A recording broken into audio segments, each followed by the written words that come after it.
qaala rasulullahi sallallahu alayhi wa sallam yenent bi sallallahu alayhi wa sallam dafa wax ne irhamu man fil ard yërëm leen ñi nekk ci kaw suuf yarhamukum man fi shamaa'i ñi nekk ci kaw asamaan yërëm leen. mi ngi waxaat ci benn xadis moom yenent bi sallallahu alayhi wa sallam laa yarhamullaha yàlla du yërëm man laa yarhamu naasa koo xam ne du yërëm nit ñi.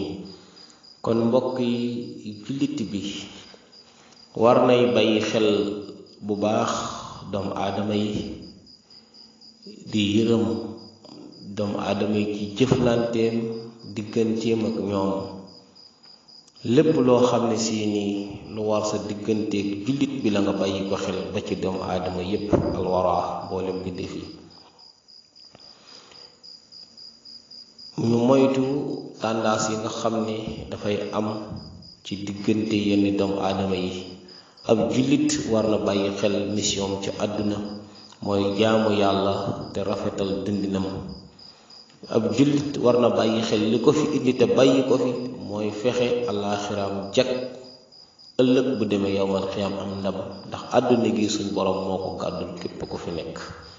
ndax àdduna day li fi jullit soxla mooy loo xam ne dana ci suturlu ba mën a jaamu yàlla. kon dañ leen delloo ci yërmande gi war a dox suñ digganteeg doomu aadama yi. nañ moytu santage, moytu tàndaas, moytu lépp loo xam ne si ni dafay teg doomu aadama fitna ba yërmande daal di jóge ci loolu, ndax ñi nga xam ne ñoo nekk ci kaw asamaan yërëm te loola la muy tekki mooy suñu borom jox ndigali malaakaam ñi koy doxal service ñu sotti yërmande kaw suuf si ba mu fees dell. loola nag mbokk yi balaa am faw ñu jiital ko ci suñu bopp, jiital ko ci suñu njaboot, jiital ko ci suñu employé, jiital ko ci suñuy ouvrier, jiital ko ci képp koo xam ne dañuy jëflanteek moom. Wassalaamu aleykum wa rahmatullahi taala wa barakatuhu.